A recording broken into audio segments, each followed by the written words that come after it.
જો તમે પણ પેટીએમ યુઝ કરો છો ને તો અત્યારે કદાચ તમે પણ કન્ફ્યુઝ હશો, કારણ કે આરબીઆઈએ પેટીએમને એક બહુ મોટો ઝટકો આપી દીધો છે. 29 ફેબ્રુઆરી પછી પેટીએમ પેમેન્ટ બેંકમાં કોઈ નવા ગ્રાહકને એડ નહીં કરી શકાય. પણ આરબીઆઈએ આ જે ઝટકો આપ્યો છે એનાથી નોર્મલ પેટીએમ યુઝર, એટલે કે ધારો કે તમે રોજ પેટીએમથી પેમેન્ટ કરો છો, તો શું તમને આનાથી કોઈ ફરક પડવાનો છે? આ આખો કેસ શું છે એના વિશે થોડું ડિટેલમાં જાણીએ.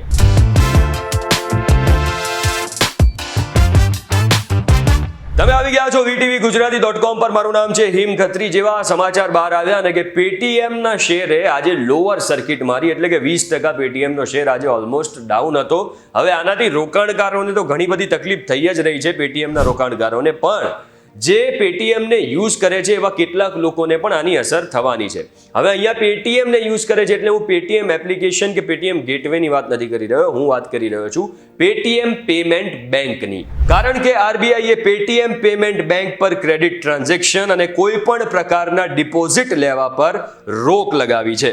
એટલે કે 29 ફેબ્રુઆરી પછી પેટીએમ એ બેન્કિંગ સેવાઓ નહીં આપી શકે, અને એવું કહેવામાં આવી રહ્યું છે કે નિયમો ના પાળવાના કારણે આરબીઆઈએ આ આદેશ જાહેર કર્યો છે. હવે આ એક્શન કેમ લેવામાં આવ્યું પેટીએમ પર એની વાત કરીએ તો 11 માર્ચ 2022 પણ આરબીઆઈએ એટલે કે રિઝર્વ બેંક ઓફ ઇન્ડિયાએ પેટીએમને એક નોટિસ ઇસ્યુ કરી હતી, અને એવું કહેવામાં આવ્યું હતું કે પેટીએમની જે સુવિધા છે પેમેન્ટ બેંક્સ, કે જેને પીપીબી કહેવામાં આવે છે, જેની પરમિશન એ પેટીએમને 2017માં મળી હતી, એમાં કોઈ નવા ગ્રાહકો એડ નહીં કરી શકાય. પેટીએમને ઓડિટ કરાવવું પડશે એમના સિસ્ટમથી, અને એના પછી તપાસ કરવામાં આવશે, અને એના પછી જે રિપોર્ટ આવશે એના પછી નક્કી કરવામાં આવશે કે નવા ગ્રાહકોને એડ કરી શકાશે કે નહીં. હવે જે પેટીએમ છે ને એ પેમેન્ટ બેંકની સુવિધા પણ આપે છે અને પેમેન્ટ ગેટવે પણ છે, અને એટલે જ એને આરબીઆઈના આદેશો માનવા જ પડે.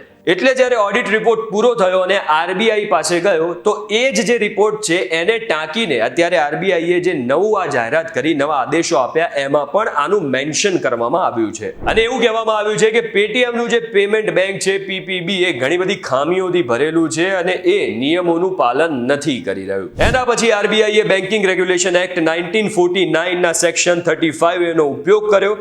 આ સેક્શન પ્રમાણે આરબીઆઈ બેંકોને નિર્દેશ જાહેર કરી શકે છે.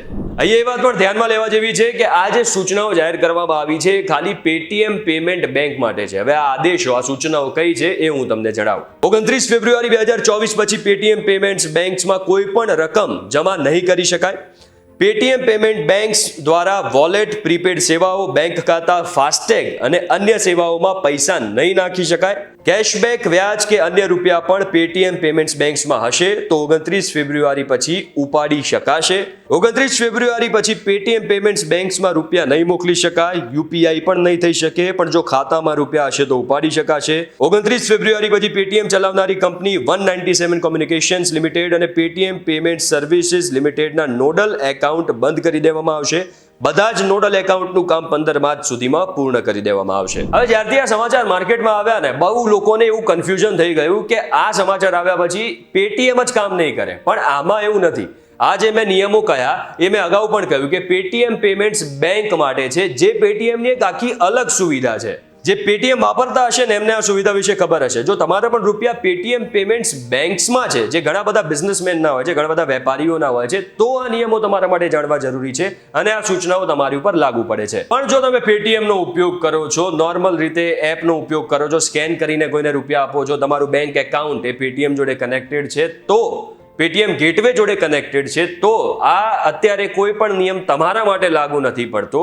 હજુ પેટીએમ ગેટવે માટે એવી કોઈ સૂચનાઓ જાહેર નથી કરવામાં આવી. એટલે કે પેટીએમ જો તમે વાપરો છો અને બેંક એકાઉન્ટ જોડે કનેક્ટેડ છે તો તમે સ્કેન કરીને પેમેન્ટ જે નોર્મલી કરતા હો છો એ તો કરી જ શકશો. એટલે ફરી એકવાર હું ક્લિયર કહી દઉં કે આ બધા જ નિયમો એ પેટીએમ પેમેન્ટ્સ બેંક માટે છે, પેટીએમ ગેટવે માટે નથી.